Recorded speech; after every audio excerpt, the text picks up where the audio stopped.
Good afternoon, everybody. Thank you very much for joining us. For those who I don't know, my name is Sandro Galea, and I have the privilege of serving as Dean of the Boston University School of Public Health. Thank you, everybody, for joining us for part of our Public Health Conversation series. This is a series of seminars that we put together roughly weekly around leading issues in our time. First, before we introduce today's session, I would like to say thank you to everybody who made this event happen, particularly Dean's office with Meredith Brown and Alicia Noel. Thank you. And I also want to thank everybody who's part of these conversations. We find that these conversations are really improved by everybody who participates in them. We always look forward to the questions and learn from them. Thank you, everybody, for joining, particularly during a busy and uncertain time. I'm particularly looking forward to today's conversation. Today, we are talking about teaching. Teaching has been at the forefront in all our minds over the past year, 2020. For anybody whose job it is in an educational institution, we have never seen upheaval like this year. And in particular, the intersection of teaching with our goals of inclusion and diversity. This is something that we have struggled with historically in the best of times. And let's face it, 2020 has not been the best of times.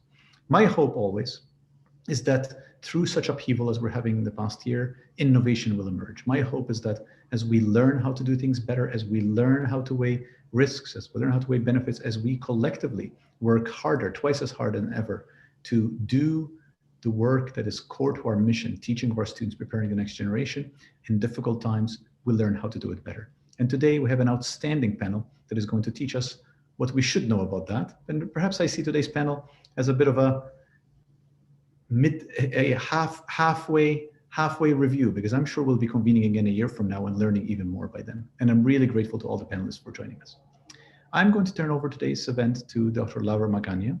Dr. Magana is the CEO and president of the Association of Schools and Programs of Public Health. Before this job, she served as a Dean of School Public Health in Mexico for many, many years. I have the privilege of working with Laura closely in my role as chair of the board of ASPPH, and I learn from her every day. I'm really delighted that she agreed to co-host this with us and to lead today's panel. Laura, over to you. Thank you, Dean Galea, for these kind words, and welcome again, everyone, to this webinar. So we have today, as Dean Galea was saying, an outstanding group of educators that will present insights in how to promote inclusivity and equity, two of the foundational values of our educational systems, and now in an online environment. We invite all of you, all of the attendees, to please post your questions in the Q&A box during the session. First, we will hear from Dean Amy Fairchild, who is Dean and Professor at the College of Public Health at The Ohio State University. Dean Fairchild is a historian who works at the intersection of history, public health ethics, and public health policy and politics. Second, we will turn to Dr. Mark Kiviniemi, Professor at the University of Kentucky College of Public Health, whose own work focuses on understanding how people make decisions about engaging in health-related behaviors, how individuals process and respond to information about their health, and how to communicate that information most effectively. Third, we will hear from Dr. Mary Catherine McNatt, Professor and Chair of Public Health at A.T. Still University. Dr. McNatt has extensive experience in public health emergency preparedness, epidemiology, program planning, and social and behavioral health at both the academic and practice level. We will then hear from Dr. Shan Mohammed, who is a clinical professor at Northeastern University, Beauvais College of Health Science. Dr. Mohammed is the founding director of the Master of Public Health program in urban health and oversees the program in areas of educational policy development, curricular design, and public health workforce development. Next, we will hear from Dr. Tricia Pennycock, the Vice Dean for Education and Faculty Affairs at the University of South Florida College of Public Health. In this role, she's responsible for the implementation of a strategic vision for innovation and education that prepares public health professionals grounded in the science of public health. Last, but certainly not least, we will turn to BU School of Public Health, own Associate Dean for Education, Lisa Sullivan. Dr. Sullivan is former chair of the Department of Biostatistics. She teaches biostatistics and quantitative methods for public health and was instrumental in developing a minor program in public health, which is open to undergraduate students at Boston University. Welcome all of our panelists, and thank you for being here today to share your insights in this important topic. Dean Amy Fairchild, to you. Thank you, Lara. Thank you, Sandro. Thank you, BU, for hosting, as always, a timely and provocative discussion at a critical time in history. What I'm going to do today is think about this from two angles.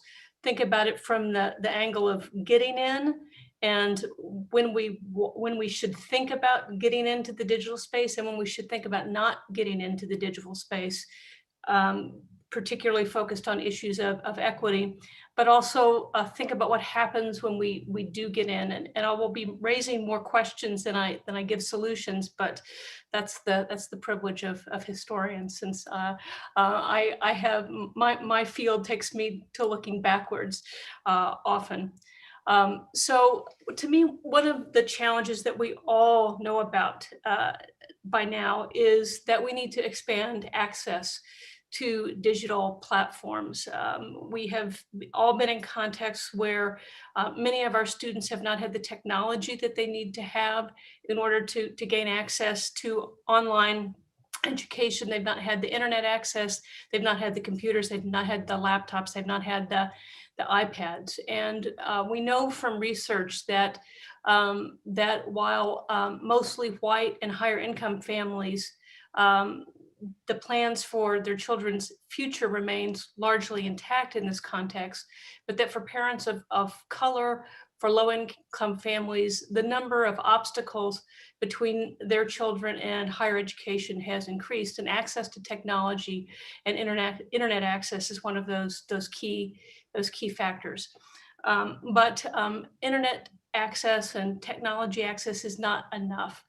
For first-generation students, the evidence shows living at home and trying to work can mean that students are trying to balance education with serving as caregivers. They may be having to work to support their families, regardless of whether they live on or off campus, whether they're taking classes face-to-face or virtually. But we also know that the success of first-generation students depends heavily on a sense of support, on a sense of belonging, on real inclusion on the university campus and in the classroom. And they may not receive this sense of inclusion virtually. And we're not talking just about participation in the classroom, but access to student clubs, to in-person advising, to sports, to office hours, to health services, to mental health services, to dining, to housing security. Of course, one of the things we have to think about too is that there are some rich, immersive, face-to-face experiences that simply can't be replicated virtually. So I would caution that as we think about opportunities to learn anywhere for everyone, we need to continue to invest in smarter ways in the kinds of residential campus experiences that can promote success and help achieve equity and inclusive excellence for a really important part of our student population. So I simply want to punctuate the point that learning from anywhere should not exclude thinking about the role of a residential experience in a digital world. And certainly all of us are having students on campus at this moment in time who are living in residence halls, but taking classes face-to-face. So as much energy as we put into the digital, I want to make sure that I'm underscoring this point that we should put just as much energy into thinking about how to reserve face-to-face experiences for what they do best. And what they do best is not necessarily information delivery. One of the things that we have found through research at The Ohio State University is that our students tend to prefer online digital experiences for the communication of information, but that when it comes to discussion sections, when it comes to collaborative work, online creates a lot of barriers to full participation and to a satisfactory experience for students. Now, from the perspective of inclusive excellence, digital opportunities create a number of ways in which we can expand the reach, not just of public health, but of higher education in general. And this has important implications for equity and inclusion. We can reach new audiences. So we need to be thinking not just about degree programs, but degree enhancement programs, the kinds of certificates that can promote education in a diverse workforce. And this is going to be particularly important during and beyond the pandemic situation that we find ourselves in now.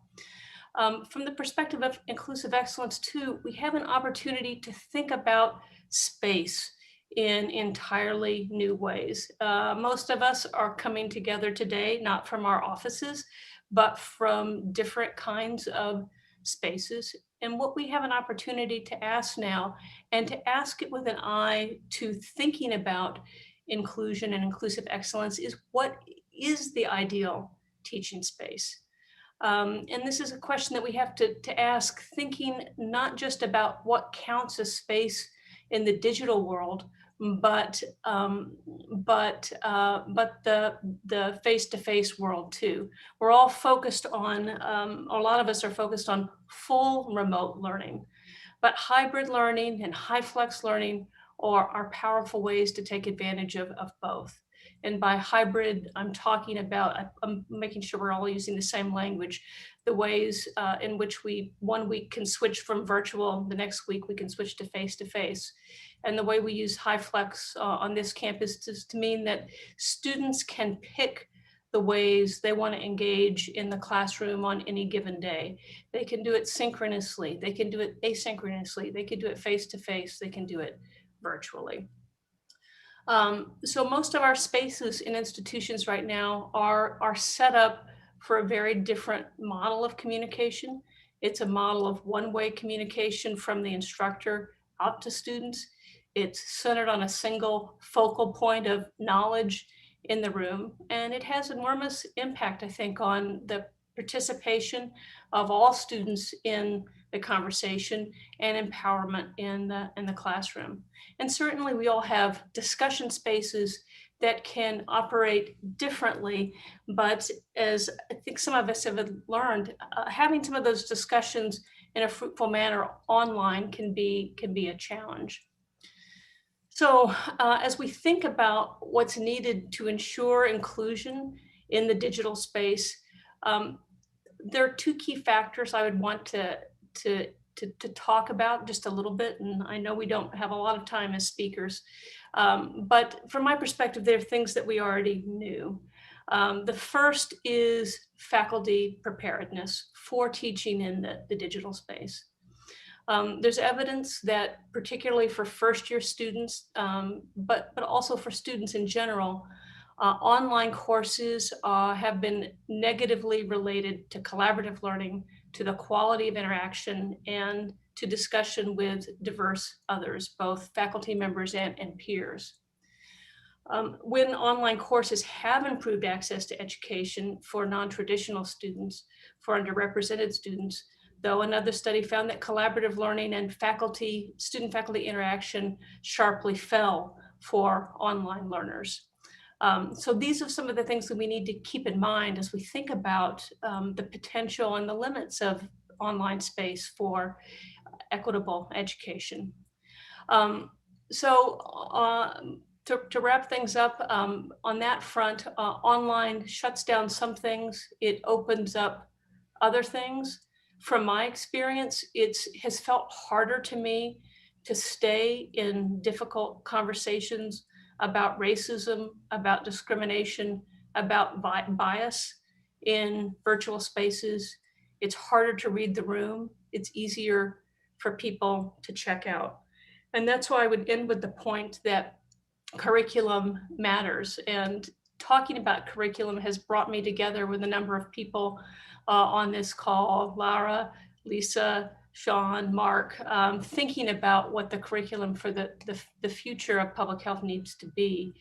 We already knew that as a field, we don't often take the time we need to unpack racial, social, and ethnic disparities. We we can, in some colleges and programs, draw on things like critical race theory, but we don't really have a critical public health theory. We can tend to be a very skills-based field. And I have heard now from students at 3 institutions that we need to do a better job taking our time and walking students through the evidence and not assuming that everybody knows how disparities get created. We can and do sometimes rely on older, outmoded frames like international health, as opposed to understanding global health as a distinct framework and perspective that requires us to think about the exchange of knowledge, not just from the global north to the global south, but to the global south outward. So I think as we think about spaces that are physical or digital, we can't do that in a way that promotes equity and inclusion if we don't think about the mission and goals of what our education is going to look like. But if we don't undertake a careful curricular review, what courses are we teaching? How are we teaching it? How are we training faculty to explain, unpack, address the social determinants of health? And this is going to become more and more important. It's always been important for our field, but the thing that differentiates this moment is other people see it as important, and it's going to become vital for us to do it in a way that models that for the other disciplines in the rest of the university. So with that, I think I've exceeded my 8 minutes, but I'm wrapped up. Thank you, Dean Fairchild. Mark.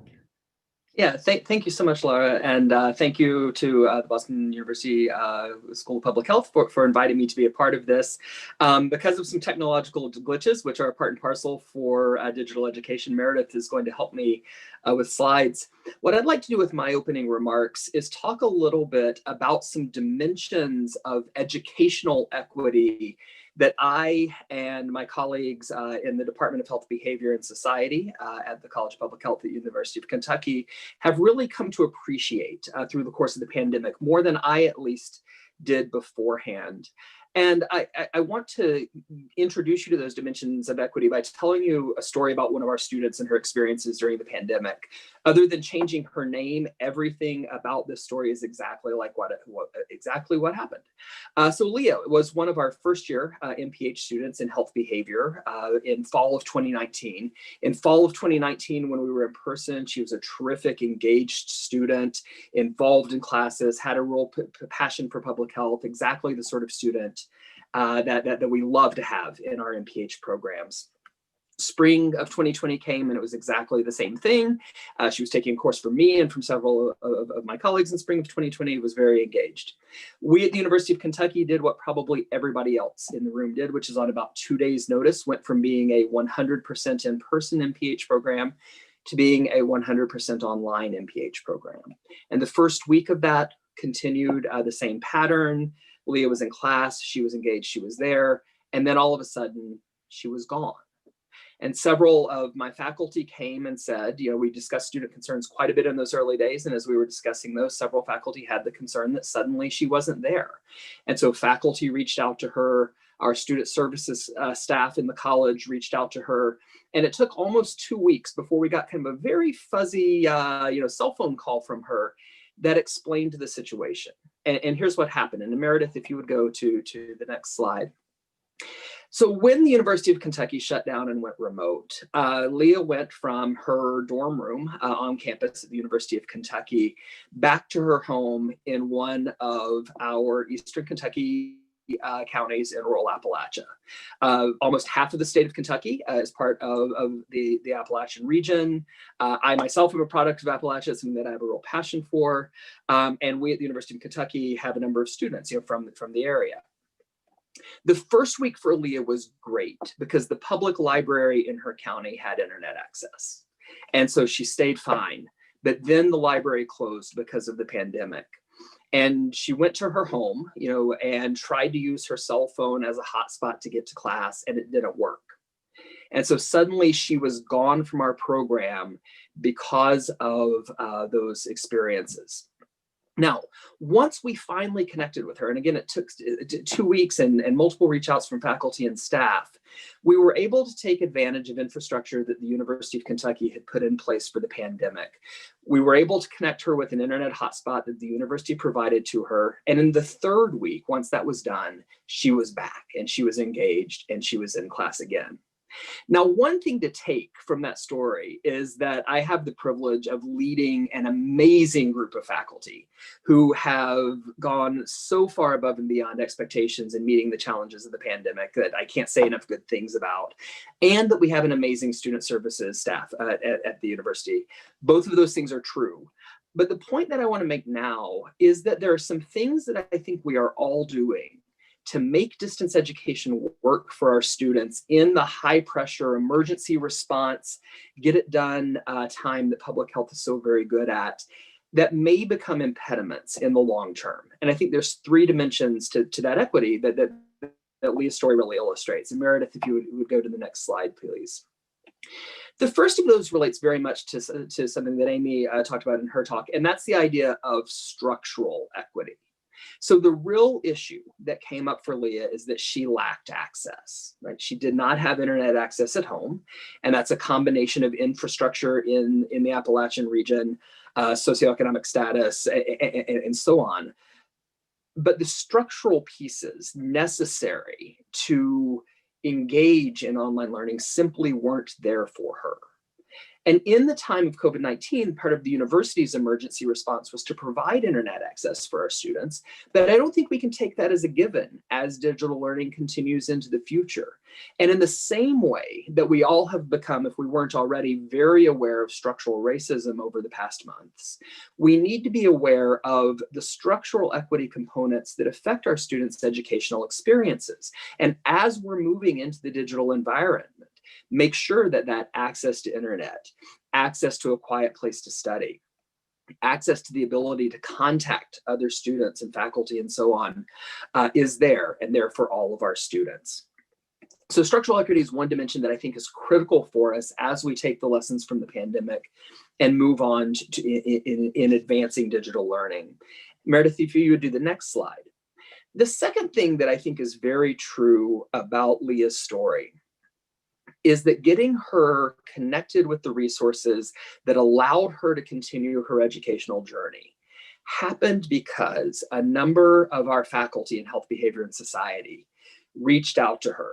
They recognized that she wasn't there because of a relationship that they had built. They connected with her. Our student services class knew how to get her to the resources. What wasn't involved was Leah thinking, I'm stuck, right? I can't continue with my education at this point. I'm sure the university has something. How do I get it?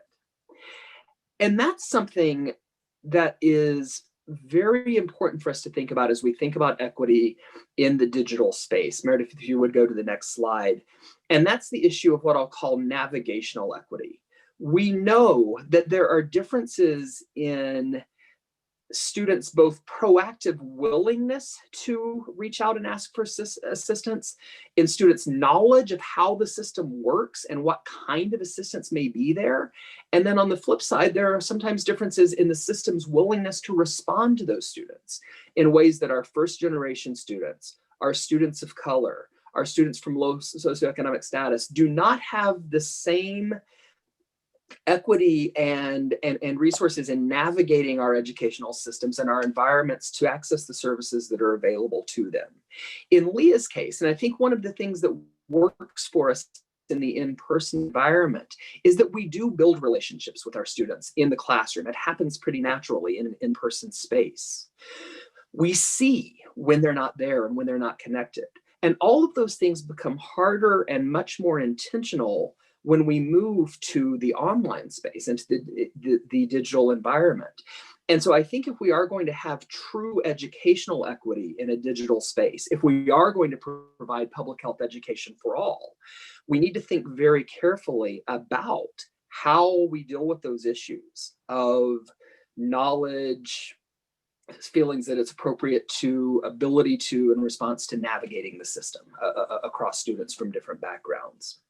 Now, the last dimension of equity that I want to talk about is one where I don't need to use a pseudonym anymore because it's my reality and the reality, I think, for many of you. And Meredith, if you would go forward one more slide. And that's the case that for many of our instructors, all of these efforts take far more energy and far more time and far more effort than they do when we're in person. And for many of our faculty, many of our instructors, they're doing what I'm doing, which is they're running a homeschool, which you can see here out of our family room at the same time that I'm trying to lead an academic department and do my own work. In my department, over half of my faculty and staff have school-age children because of the current state of the pandemic in Kentucky. Our public schools are 100% remote. This is a nationwide situation. Chronicle of Higher Ed today reported that 2/3 of faculty say that right now they are either extremely stressed or very stressed. My only response to that is that I'm surprised it's only 2/3, but it brings up, I think, a final issue of equity that we need to consider. And Meredith, if you would go forward one more slide. And that's the idea that what we do in building these structures for digital education has to allow for sustainable equity. I cannot say enough about the amazing work that the faculty and staff in the Department of Health, Behavior, and Society and the College of Public Health have done to help our students learn, help them navigate the pandemic, deal with their emotional responses. We can go on and on. And it simply isn't sustainable to do it at the level that we are right now with the kind of very hands-on, one-on-one, responses that are taking place. I do think that an outcome of the pandemic is going to be a move towards additional digital learning. And I think that in many ways, that's a good outcome. But we have to think about how we do it in a way that allows our faculty and staff to feel like they can do their jobs and do them well without feeling very or extremely stressed. So Meredith, if you would go to the last slide.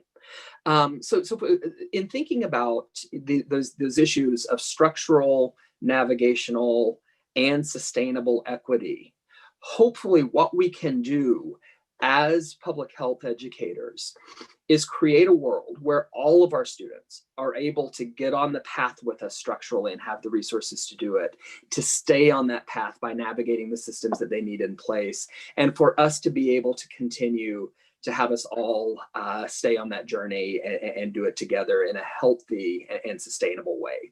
So thank you very much. I look forward to the discussion. Great, thank you so much, Dr. Kivinin. So Dr. Mary Catherine McNutt. All right, thank you. I'm going to share my screen real quick. All right, so I have a little bit different perspective as well.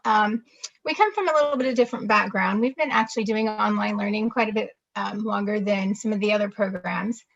And so we have a little bit of different view.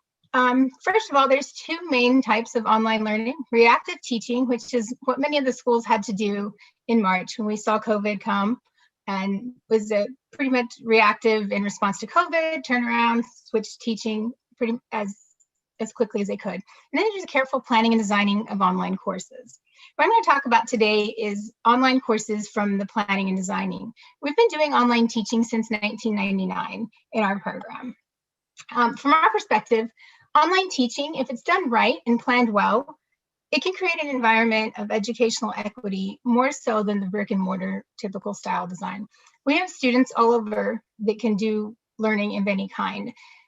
We've seen students pretty much from South America doing as a health advisor all the way down to in Nigeria who are doing mission work, in Honduras who are with sick grandparents, in the military, the single parents, working parents, double parents, and we have a lot of dual degree students, medical physicians, dentists, a lot of rural students, students who do their work in between classes, in between rounds, and it pretty much opens the doors for all of them. While the diversity is great, it does also create some of our challenges. And with increased diversity in students, it also creates a need for a shift in learning pedagogy. One of the things we do know is that adult learners, when you have more diversity, it shifts it to adult learners need to have that experiential and applied learning more so than the moderator at the front of the room. Not so much the traditional, I'm speaking to you, but involve me, let me learn, let me have some hands-on learning. The traditional course syllabuses don't work in an online course. They have to be shifted. The other thing we do notice is that subject matter experts, while our faculty know the content of the faculty, they are not necessarily course designers, which becomes a problem if you have them developing courses in a silo, which is really important to make sure they're not developing them by themselves, but rather have a whole continuity of individuals developing them together. When we develop courses, we don't just have a faculty work on them, but a whole common group of people. We have usually 2 or 3 subject matter experts, instructional designers, and a very diverse group of people. We make sure that the courses are interactive in nature. They have a lot of applied experiential content. They're checked and have a lot of checks and balances by our curriculum committee, outside stakeholders. And also one of the other large challenges and common mistakes we see is individuals going in and recording full lectures. A lot of that was with the just-in-time learning, but you still do see sometimes adults in general, you have about 3 to 5 minutes of their attention. So you want to make sure that you capture short, small videos. When you're in the online course, it's really, you're able to get a lot of different, hit up the different learning styles. I'll get to that in just a second. One of the other challenges is when individuals don't use learning management systems in their courses. But being able to use a learning management system is a great way to organize the material. And then no consistency among courses. Students really like to have that consistency. We're seeing that whether it, the research does substantiate that, and whether it's, these, high school students, what we're seeing now through COVID, all the way up through higher education. And so what works? What have we seen work? So we have done a lot of research and things like that throughout the years. And what we've seen is through, especially in adult learners, interactive and collaborative learning is very, very important. And it also does create a sense of community. When students have that sense of community, you get a higher graduation rate, a higher retention rate, and that is very, very important. And when, especially in the online environment, you don't want them to feel like they're alone. And that's really important, especially right now during COVID. So what we do and what we've done and seen to work is before students even come to school, they have an orientation, and our advisors will call the students. They'll have personal phone calls with the students. We do keep our 15 students per course. They have, all their courses are taught by faculty, and they learn from the faculty's experiences. All the faculty have experiential knowledge in the field, and we make sure that they do have that time to learn from the faculty. While our courses are asynchronous, many of our faculty do live Zoom sessions. We have a student Facebook group, and there are other opportunities for them to learn and meet their peers. And that fostering that personal connections with students is very important, whether you're a faculty member, they're academic advisors. The academic advisors are in the courses weekly, and they have to, and he mentioned it earlier in his first presentation, that student support and being able to sustain that is really important. And that is something that we have worked on throughout the years, because we have noticed that that is huge and very, very critical to student retention and student success rates, as well as to their overall happiness throughout the program. So if we notice if a student hasn't shown up a day, hasn't shown up a week, faculty will reach out to them, the academic advisors will reach out to them, and they do develop these personal relationships with the academic advisors, with the other students. We had a student, for example, that had a child in the hospital. We called her every day because she needed that support from us. She didn't have any family in the area. So you do form these personal relationships. It's also important to make sure that you're engaged in the course. We do have, standards, but our faculty are very involved. Consistency is important. We follow the Quality Matters standards, make sure the students like the courses to kind of look similar. The faculty are able to interact, but the students like to go into a course and know where the syllabus is, where the discussions are, where the assessments are. Again, with the experiential and authentic learning, one of the things we're doing, like they say, you have to move fast to go slow, is we are adding a lot of experiential and authentic learning. I say authentic learning meaning a few years ago, CPH changed the way that they do the CPH exam to actually want it to mimic what students learn in the field. So we have since gone on and added, authentic and experiential learning into all our courses, so that by the time they reach their ILE and the practicum at the end of the program, they would have had actual experiential learning all the way throughout the program. So not just in the ILE, but every course has actual experiences of what they'll do. For example, the preparedness course has actual tabletops and that they're running and writing after action reports. And the epidemiology course has outbreak scenarios, and the global health course has 360 cultural immersions that they can go through. And that's another one with making sure they have that health equity. When you're designing the courses, you have to keep in mind that, you know, these students are all over the place. You don't want to put in anything where they have to buy expensive VR glasses or need a whole lot of bandwidth, because you want to make sure that they can do the assessments on tablets, on phones, on devices, so that you're not keeping anyone out of, you know, out of the program, or, you know, costing a lot of money or a lot of internet. And of course, everything is ADA compliant. Opportunities. One of the big things is collaboration. As you know, we do have the luxury of having instructional designers. I do know a lot of programs don't have that. And our instructional designers are more than willing to help other schools and programs move that pendulum from reactive to just in time. And also, we noticed that with the pandemic, many individuals were afraid to sign up for the whole degree, and rather they wanted to just focus on the pandemic relevant stuff. We have a program with the CHCs in the area, because one of our missions is to work for rural underserved areas and get students in those areas. So we developed a public health emergency preparedness and disaster response certificate, so that we can try to get as many public health workers in those areas for a response for a pandemic as we could. The other thing that I think is really important is to never stop learning and improving. Our courses are great, the students love them, but we're constantly trying to improve them so that they can be even more experiential, more learning, more authentic learning.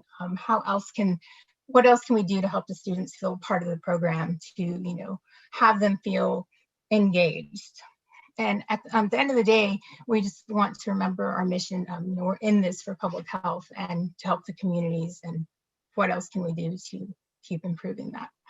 And as far as the future, you know, we feel that the future is in online learning. It makes it accessible for, you know, individuals with disabilities, with, you know, children, with pretty much, you know, all the way around. So that's sort of where we're at for online learning. All right, thank you.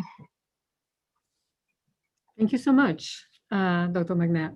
So now is the turn with Dr. Mohammed.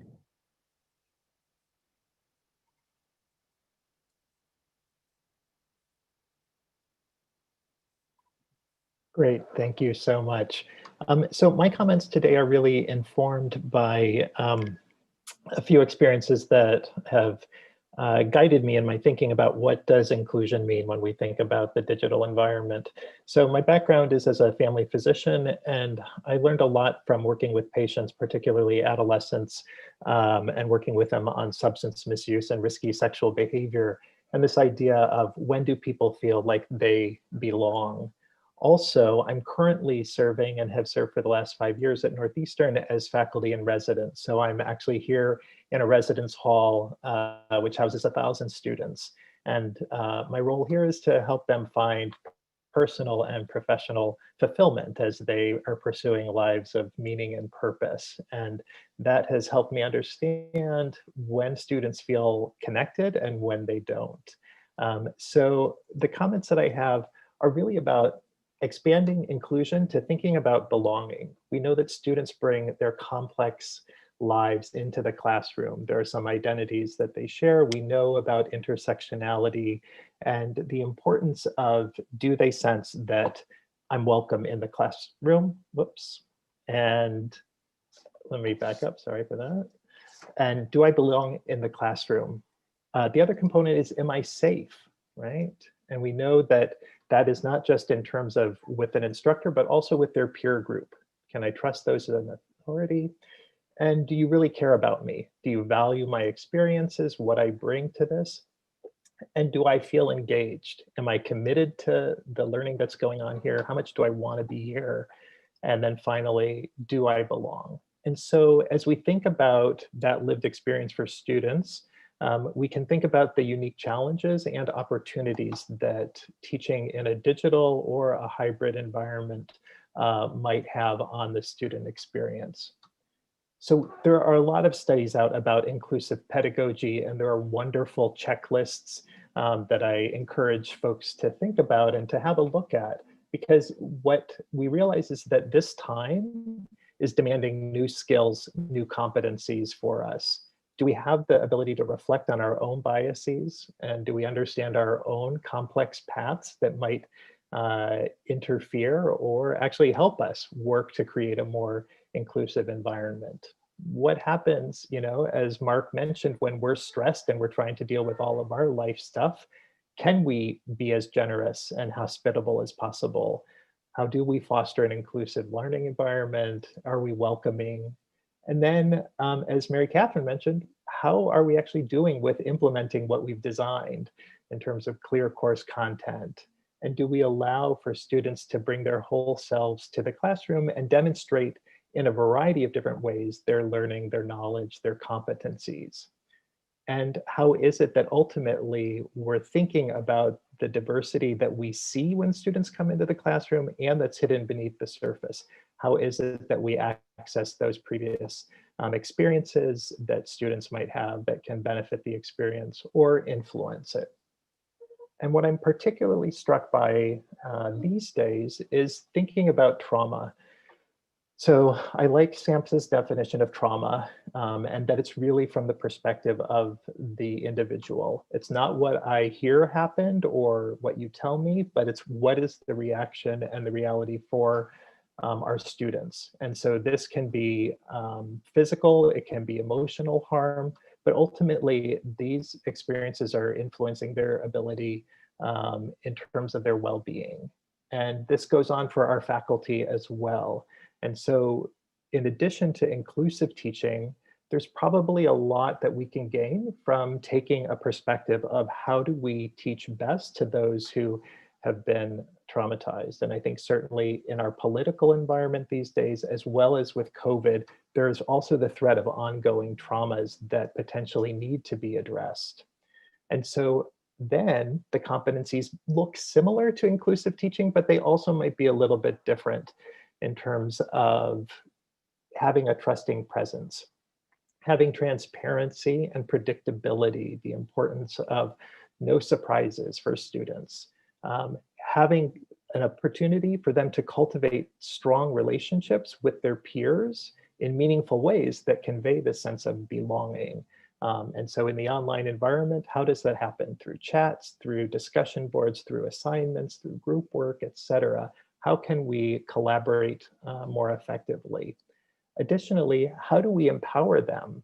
I'm reminded of an author who talks about how do we give students islands of success where they have these victories throughout the course that cultivate a sense of empowerment, self-efficacy, etc.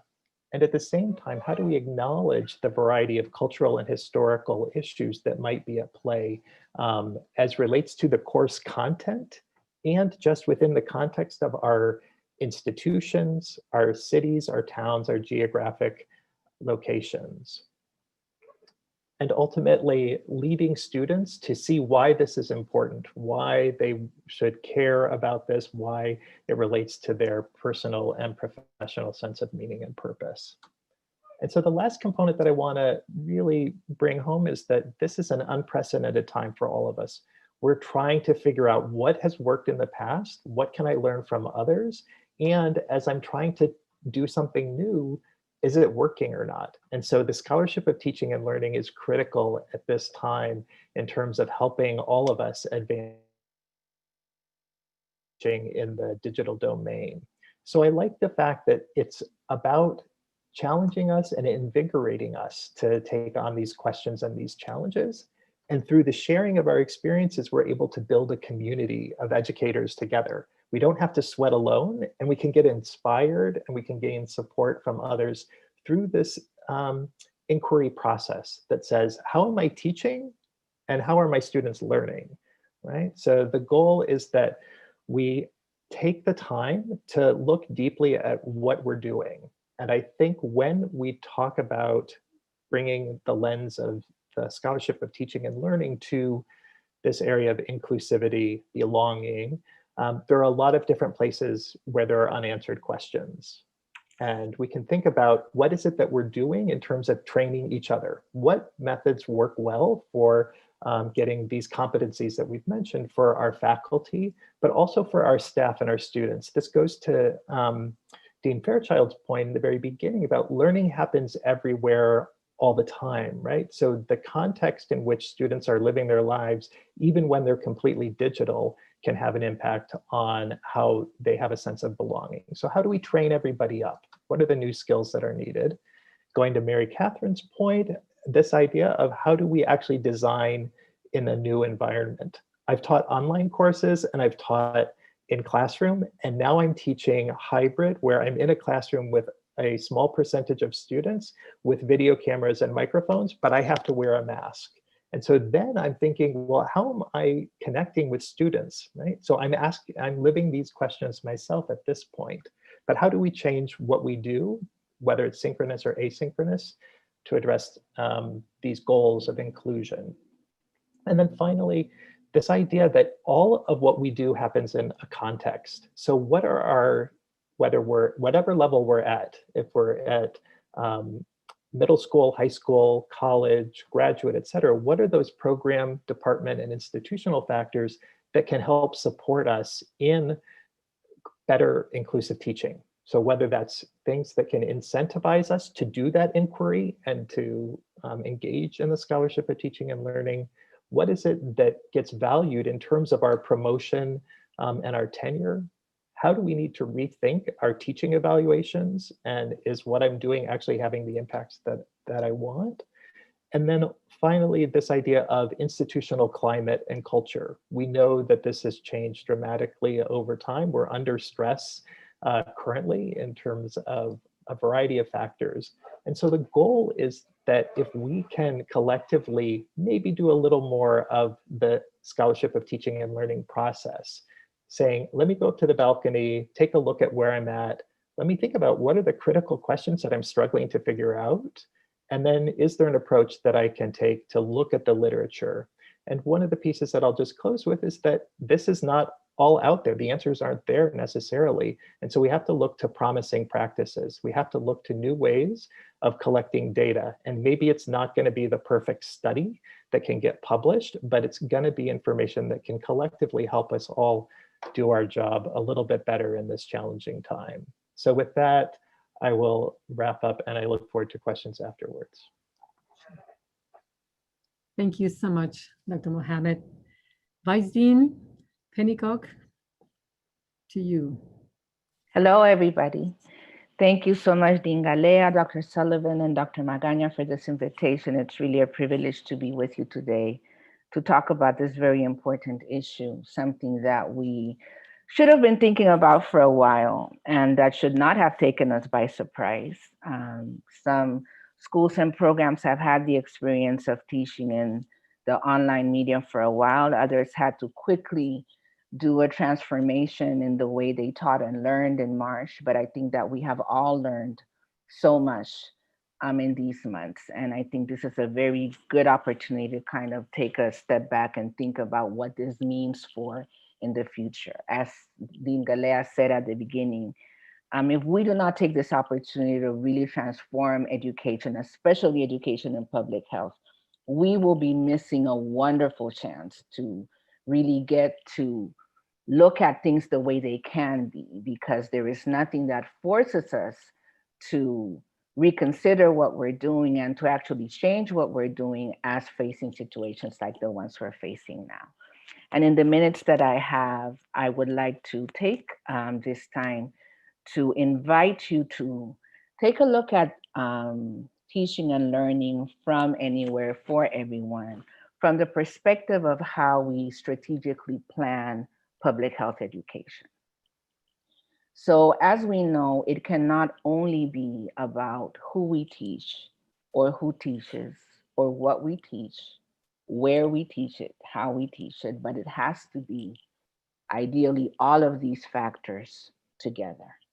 And that is what I would like to spend a little bit of time talking about. This is an excellent opportunity for us to think about how we are framing our policies and our procedures in everything that has to do not only with our students, but with our faculty. Why is that? This cannot be just about being able to speak only to those students who we believe are at a disadvantage in online learning, because this may be not only the way they have to learn today, but it may end up being the way they have to work in the future. So how do we help our students make that transition from the traditional bricks and mortar learning to a world where they may have to work primarily online, where they may have to have jobs that are remote, where they will have to navigate and balance their life and their children and the challenges of communication and transportation in the way that this may be for a while, if not forever. So this is an opportunity not only for us to think about how we include them in our teaching, but also how we help them to develop the skills they need to work in a world that needs to be more inclusive, that is probably more digital, more remote, and will probably never be the way it used to be. So if we think of this as something that we're doing for a while until we get back to normal, until the vaccine is developed, designed, and distributed, until we conquer COVID, and we believe that this is just a pause in our journey in public health education, and we do not take this opportunity to actually transform the way we think about public health education, we're missing a wonderful opportunity to actually transform not only education, but our students' lives and our own lives as faculty. As we have been navigating this in USF, in the College of Public Health, we decided that we were going to, as part of an academic master plan, weave in a comprehensive strategy to address systemic racism. And the reason I'm bringing this up in this space is because we decided that we were not only going to look at the curriculum, everything from the course level, competencies, how we teach, what we teach, the examples we use, the assessment opportunities, not only from the course level and making sure that it wasn't only one or two designated courses that would deal with this issue, but that students were able to find consistency in our entire curriculum, a respect, a celebration of our diversity and what it means as they go out into the world and work with diverse populations, but that they should also see it in the way that we recruit our students, in the way that we make sure that they progress to graduation in a timely fashion, in the way that we make sure that their practical experiences are in diverse situations where they experience different communities, not only as needing to be helped or served, but also as learning from and being supervised by people of different and diverse backgrounds and opportunities. And also, once they got into the workforce, that opportunity for them to stay connected with us, and not only based on the chemistry that can exist between students who naturally align to certain faculty members because of whatever characteristic, but a systematic way of making sure that all our students are connected to us as a college. So not only the curriculum, not only the way we recruit and help students go from being students all the way to being our alumni and part of the workforce, but also in our faculty. So it is so important for students to be able to see themselves reflected and represented in the classroom, not only learning about different populations, but seeing themselves in their faculty, in the administration of the school or college, in the opportunities that they get to interact with guest speakers. The inclusivity cannot only be something that we think about today in how do we make students who may not have access to technology, access to internet, the opportunity for a quiet space to be able to feel that they belong and are part of the school's community.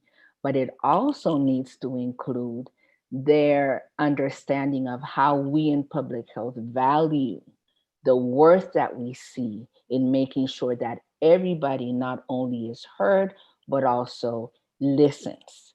And that is something that goes beyond what we're doing necessarily just to face the pandemic, and that also goes to how we intentionally plan everything that we're doing in public health education. So I really appreciate this opportunity to talk about this with you. I am encouraged by initiatives like this that guarantee that this isn't something that will just pass us by and we'll go back to normal, which I think will never happen. But this is a wonderful opportunity for us to grow and transform the way we educate not only our students, but also each other as faculty members. Thank you for the opportunity. Thank you, Vice Dean Pennycock. Now let's go to Dr. Sullivan to wrap up. Thank you. Let me share my screen. That's showing okay? Mm-hmm. So what I'd like to talk about is inclusive, equitable excellence in education. And I apologize for repeating some of what others have said. I guess that's just what happens when you go last after such an illustrious panel. So what is it? It's offering the best course of study for intellectual and social development for all students, creating environments that challenge every student, providing supports for every student to achieve their full potential, valuing all students, creating a welcoming community, and empowering students. At the institutional level, it is our responsibility to ensure equitable educational outcomes for underrepresented students. But in order to achieve this, we have to be open and prepared to change policies and practices. The transition to remote, hybrid, high flex, whatever you want to call it, teaching and learning, disproportionately benefited already advantaged students. It was easiest for well-resourced schools, faculty, and students, widening a gap that was already there. Pre-pandemic, most of us operated with one of these two modalities, in person or online. And in person, we capitalize on real-time interactions and discussions. Content is delivered per a set schedule, and faculty can adapt to things that are happening in real time in the classroom. Online, we have highly structured learning experiences, and the content is created specifically for self-paced asynchronous learning. And we all switched very quickly. Mary Catherine was a little bit more generous saying it was reactive. I say it was a bit of a panic in March to remote, hybrid, high flex, whatever you call it. And in some places, it's really not much evolved from video conferencing. And this isn't to put blame on people. It requires substantial investment in faculty training and in technology in order to do this right and to do it well. I've heard lots of people talking about how difficult, and I'm doing it myself, it is difficult. The hybrid environment is quite challenging. But I've heard people say they can't wait till we get back to the way it used to be. So I just like to remind us that the way it used to be wasn't always as good as it could have been.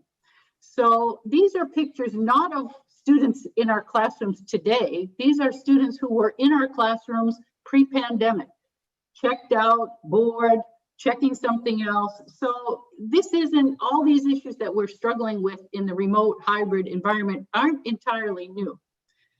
So inclusive teaching and learning involves lots of things, but doing the inclusive teaching and learning remotely involves the same principles that were important for our face-to-face courses, but now we have to add things like digital access, cultural issues, all the things that my fellow panelists have mentioned. It involves deliberate course design and structure, variety in assessments so that students with different learning styles and strengths can demonstrate what they can do, frequent low stakes assessments to let students have those victories, those small wins, build confidence, high impact practices, active learning, It's getting to know students as individuals, what they can contribute to a classroom, removing invisible barriers for us, particularly in public health, where we focus so heavily on group work, making sure we understand what prohibits someone from participating to their full potential in a group. And others have already said we must create community and a sense of belonging. Our traditional methods have not always served all students well. And this is a time that we can think about all of these things and maybe make some real long overdue changes. So there certainly are challenges with remote teaching and learning. And I think every faculty doing it will say it's really hard to engage students. They feel isolated, distracted. Everyone has Zoom fatigue. I think everybody has experienced that over the last few months. It's difficult to produce quality educational experience. This is a true course design challenge. The issue of student support was already raised. Mark had the story of Leah. You know, we've got to identify in real time students who need to get connected. This is especially difficult from a distance. And rigor is another issue. In this environment, it's actually hard to think about protecting academic integrity when the modalities are so different and we have to be so flexible. But I would say there are lots of opportunities here for us as well. In terms of engaging students, there are some superb technologies that produce meaningful social interaction, help to engage students that might otherwise sit very quietly in a classroom, to build community. In terms of quality educational experiences, there are technologies that can help promote active learning, allow students to engage in important problems, to do simulations, things that we haven't done even in our face-to-face classes. In terms of student support, we cannot, those of us who are fortunate to be in schools with outstanding offices of student services, graduate student life, education, the registrar, wellness offices, our career offices, these are absolutely essential, particularly in this environment, to make sure that we can support students. And there are new and different ways that we can do it. We have virtual access, Zoom appointments, drop-in sessions that students can get connected. And in terms of rigor, again, it was already mentioned about using learning management systems. There are lots of opportunities for us to vary assignments, for students to develop higher order skills and to build confidence. So I would argue there are many, many options out there, yet education remains one of the least digitized sectors. I'm not saying we shift over entirely to all these technologies, but they can do a lot for us no matter what modality we move to once we get through this pandemic time.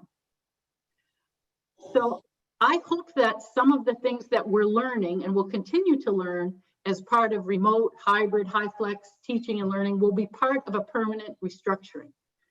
Hopefully we'll move away from crisis response and into something that becomes more palatable, something that we can all feel confident with. We need to rethink student outcomes, expectations, and strategies. Focus on meaningful, relevant learning for all students. We have to continue to adapt, and this is a mindset, and it's one that is not usually that our faculty are very comfortable with, but it's something that we have to continue to do, is adapt to different situations. And the point has already been made, we have to do, in everything we do, strive for connection and community building for ourselves, for our students, and for our field. So I'll just end with two things I think we need to do. Continue with every possible effort to disrupt systems of inequity, and at the institutional level, reconsider diversity as an initiative to thinking about inclusive excellence as a necessary condition for educational excellence. Thank you. Thank you, Dr. Sullivan. Well, I don't know you, but I have been just taking notes. This session has been really been amazing. A lot of wonderful and thoughtful ideas to move forward. And one of the things that I really want to emphasize is that this is the greatest opportunity that we have in order to really reshape higher education and especially public health education. This is our opportunity. And I feel so inspired and motivated just to hear all of you because we know what we need to do. We need to now, I think that individually, first in our own institutions, but then collectively. So I'm proud that at ASPPH, the Association of Schools and Programs of Public Health, we are already thinking collectively about how can we do in order to reshape education. So with all the initiatives or the thoughts that you're having, I'm sure we're gonna end up having a really very, powerful education for the future. So thank you all for all your insights.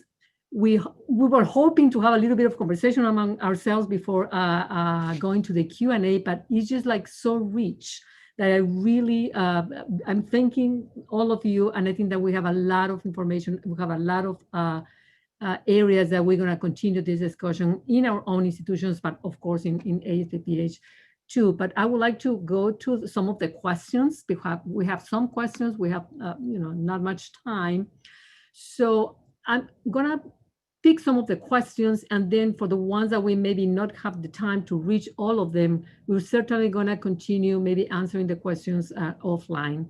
So there's one question about undergraduate and graduate education, which I would like to read to you to see who wants to answer. And the question is the following, and comes from Karin. What differences are you experiencing between undergraduate and graduate students?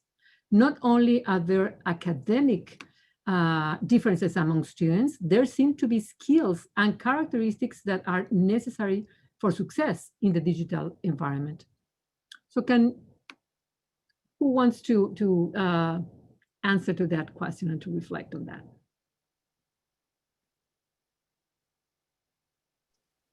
I can start us off. I teach both undergraduate and graduate students, and I would say that there's even a difference between those students who are in their first year of undergrad and then those who are returning. I think one of the biggest challenges is managing expectations of students at whatever level. And so the first year students, this is their college experience. They haven't known anything different. And so they're all in it together. They're asking questions, trying to figure out how to make it work and how to adjust. The students who are returning are well aware of what they're missing. And I think managing those expectations and helping them focus on skill development is always important in terms of the transparency of what's needed. And for graduate students, it's the complexity of real life. They are dealing with spouses, family members, et cetera. And so I find one universal commonality is how do we help students be present in the moment for the class at that given time, and give them opportunity to sort of settle into this opportunity to learn, and whatever they can learn is great. But I think universally these mindful practices are so important to give people a safe space, a time to take a breath as they're trying to manage all of their own expectations and then the external pressures. So I think that's one thing that's really struck me as being a bit different than a year ago in terms of the traditional differences between an undergraduate student and a graduate student. And so I'll just say, I think that that's where Zoom can be really fun, through the chat, every day, every class saying, we're going to put a different Zoom background, share something, put your favorite food as your Zoom background, put your place that makes you happy and creates less stress. So I think those are universal across the spectrum of student learners, just to help them belong and be present. Could I add just a little bit to that? And I think that even for those of us, you've taught the same class over and over and over again. It's not the same this semester. It's never the same any semester, but this is completely different. So it requires a lot of checking in with students. So even though they might be same year, same place in their program, the world is so different and putting so much stress and pressure on people. You have to just keep checking in with students over and over again. I think it changes week to week. So anything to, get feedback from students, in a quick little survey or just even anonymous cards or whatever you can do, I think is very helpful to understand where they are and what they're hoping to achieve. So one thing that our faculty have mentioned and that I've also noticed in class is that what students are asking for is different. They may say that they want to talk about an assignment or question about something or what's next or a test, but at the end of the day, what they really want to talk about is some other type of need, some emotional need, mental health issues. So whatever is happening in the class is kind of like a window to actually address what it is they're concerned about. And for faculty, that has meant a couple things. Number one, we're not necessarily ready or prepared to respond to some of the needs the students have. So being able to detect and knowing how to refer students that may be having mental health issues that require more than a pat in the back and I know how you're feeling and may actually need some more, robust support is something that we need to be able to provide faculty with. And that's something that we have seen, not only as faculty, but even as administrators, the responsibility of the mental health of our students is even more evident in this time. And the second is the expectations. So especially the students like Sean mentioned that have been here before will say, well, this course has always been about shadowing. When will I get to do that?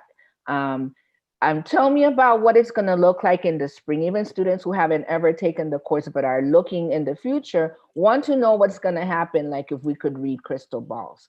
So being able to manage those expectations and helping them to, transition from the hopefully we'll get back to normal to this is where we are now.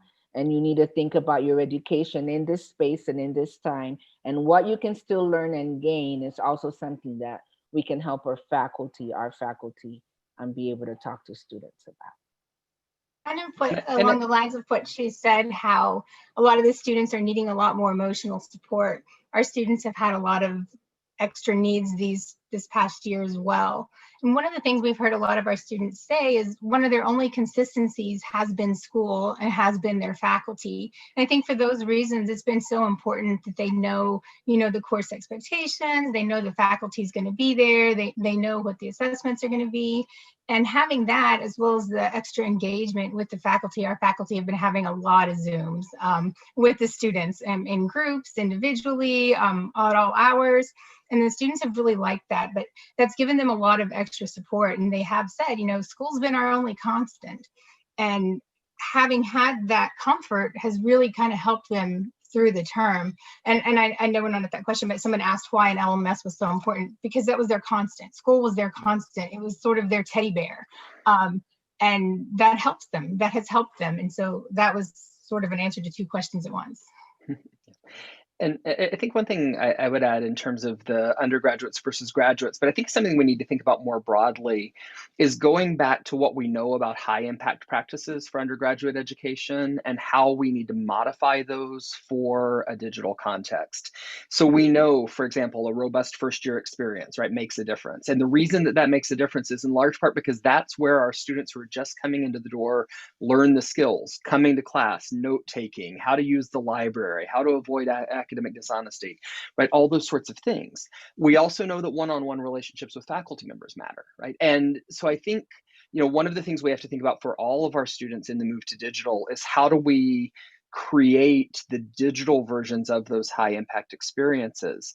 And that's both giving the same skills that are necessary regardless of context, but also I think, Karen's question highlights that there are some specific skills that are either different or at least more important, right, in a remote online format than they are in person. And so we have to reimagine that. I think the difference I see between our undergraduates and our graduates is that the undergraduates are coming in without skills and they're learning a set of online skills, right? That are there as they always have done, coming in and having a first year experience. It's just different. Our graduate students are figuring out how to translate what worked for them in person in their previous experiences and to translate that into the online environment. So I think everybody is making a transition, but it's a very fundamentally different experience, right, for the different kinds of students. Yeah, I think that too is where orientation is important, but also one of the things when you're designing the assessments, I know we really look at blooms, and as we go through the courses, we go through the program, we start out with the lower blooms and increase blooms from knowledge all the way up through application. And I think that's really important too for the student levels. Thank you all for those responses. Let's take another one, a different area. The question comes from Francisco Ibanez Carrasco, and he said, what is your take on what workplace changes need to happen to include diverse non-tenured teachers in universities? We are now asked to work from our private spaces using our data plan, and it seems to be increasingly expected that we use lots of non-paid hours revisiting our courses, their activities, appeal, navigating, and evaluation. I could respond to that because we have a lot of adjuncts. And I would say inclusion. We constantly get from other departments as well asking us, how do you get them to do this, to this, to this? And we include them and treat them as part of the department because they really are, and we can't function without them. A lot of our adjuncts are subject matter experts. They have a lot of experience in the field because they're in it on a daily basis. So they come to we have department meetings regularly for them. We recently had a costume party, and they're very, very valuable members to our department, and we let them know that. And I think just that inclusion and having them participate regularly in all our events is so valuable. They act as course leads, and they have a voice. They're on our curriculum committee, they're on our research committees, and letting them know their value and their voice is so important. Can I add that I think we have to think about these same things for our full-time faculty and staff, clinical tenure track. The way we handled it at OSU was to allow people to come in and get their furniture from the office, their sit-stand desks, things that they need. But we imagined it as a one-time thing. I think we're going to have to imagine it differently going forward. Is this something that we need to think as institutions, that we are giving people two spaces in which to work and helping them and giving them some financial support for those spaces? So Mark, I'm thinking about your comments about structural inequities. The space that we have to work with can have a big impact on how we interact with students in the classroom. Sitting all day, if that's not what we like to do, can have a big impact. But I think at the same time, I think we're gonna have to think about what does that mean for our physical spaces in our buildings. On the one hand, in my experience, people who don't show up to work don't get connected in the same ways. On the other hand, it's hard to imagine expanding office spaces, expanding buildings, rather than thinking about how can we use our spaces in smarter ways? How can we begin to share spaces, do some hoteling? But that's going to have implications for community. So I think it's a question for adjuncts, for lecturers, and for faculty who are with us full time. And if I may tag along just a little bit on Dean Fairchild's comment in regards to extending it to faculty and staff. One of the words that we're using increasingly is the word grace. And for faculty members to be able to be gracious, apply grace to students when they're saying, I couldn't make it, I was doing contact tracing, could you let me have one more day? But if we as administrators do not apply the same grace to faculty and have our faculty believe that we expect them to be acting like nothing's changed and everything's normal, and that they have to be giving 100% of everything and putting in the same amount of grants and doing the same the same type of work, knowing that at the same time their third grader is going to walk in and poke their head in and say, I really need to go to the bathroom, can I use yours? It's happened to me. So we need to be able to apply grace in every environment we're in if we're ever going to get through this. And maybe this is a good opportunity to learn even that we are not valuable and worthy only because of what we can produce, but just because of who we are. And this is a good time to actually demonstrate that in our schools. Thank you, Tricia. Let me just get to the last question very, very quickly. It says, in our undergraduate programs, we have a robust, value-driven curricular infrastructure, very deliberate curriculum design, and we have kept fidelity with high-impact practices for years. All that said, there is increasing pressure to enroll more and more students to meet financial goals. Enormous online classes are attractive to financial managers for tuition revenue. Now COVID-19 trends in enrollment are dismal. I fear for the disincentives to provide quality education. So a few comments around that. So I can take a jump at that, and that comes from the perspective of being at an institution, the University of Kentucky, that made a very firm commitment, at midpoint of the summer, that we were going to offer what our president calls a robust in-person college experience. And we've done that in a way that has safety protocols in place, that there's a tremendous infrastructure behind it. But the argument for doing that was that our differentiator and our value as the university for Kentucky is in providing that robust, high quality in-person experience. And so I think one possible answer to the question is to really push back on some of the financial model of just adding bodies to seats and asking what distinguishes different kinds of educational experiences and what makes them valuable. In that, the analysis, and partially it was a budgetary analysis, right? Was that the combination of safety, our mission, and how to deliver what we deliver in a sustainable way, what was to do it in person. So I think the sort of adding enrollments model absolutely is there, but I think that there's some ways to argue for value financially in addition to educationally. The other thing that I think is true is that a lot of the high impact practices as they stand now really were written for brick and mortar in-person experiences because of the time in which they were written. We know from all of the literature on digital education that it's not the modality that matters, it's the instructional design and the quality that matters, right? And there's not a differentiator between a high quality in-person experience and a high quality online experience in terms of educational outcomes. The differentiator is how it's designed and how it's considered and how it's delivered. And so I think not so much thinking that we can't do high impact practices online, but that we need to think about how we transform those high impact practices if we are going to do them in a digital environment is another answer. So there's two oppositional answers to the same question. I realize as I've been talking. Thank you, Mark. Just 1 minute reaction from someone else. If not, just to wrap up. Well, first of all, thank you very much. All the panelists have been great. I'm just so motivated. I know that we're going to keep on these discussions. There's a lot to do, but I'm very optimistic that we can really transform the education, and especially the public health education. Thank you all for the great insights in this. Thank you for all the audience.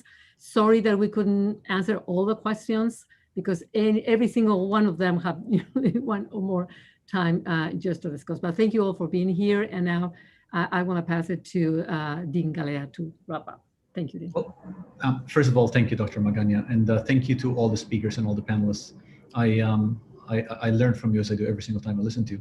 A couple of just concluding comments. Number one is, I do want to echo what Dr. Pennycook said about grace. It's a moment that calls on all of us to find the grace in everything we do, and teaching is central among there. And I just thought that was a very moving summary of a way forward, number one. Number two, I thought Dr. Magaña talking about optimism was really heartening. I actually thought that was really wonderful. I actually also am filled with optimism. There is no silver lining to a global pandemic. Simply there isn't, but at least we can use this moment to learn. And I feel like when we have this kind of conversations, we're learning. And number three, I did want to bring it back to students. We are talking about teaching, and teaching involves students, which is the next generation. And there was a comment in the chat from a student of Dr. O'Sullivan's from 20 years ago, who said she appreciated the way that you had engaged a large class then. And I think that is ultimately what is so rewarding about teaching, about everything we're doing, that we are training the next generation, and that the next generation is going to do it better than we are doing it. Everybody, thank you for everything you're doing, and thank you for teaching us today. Thank you to the panelists, and thank you to the audience. Everybody, stay well, stay safe.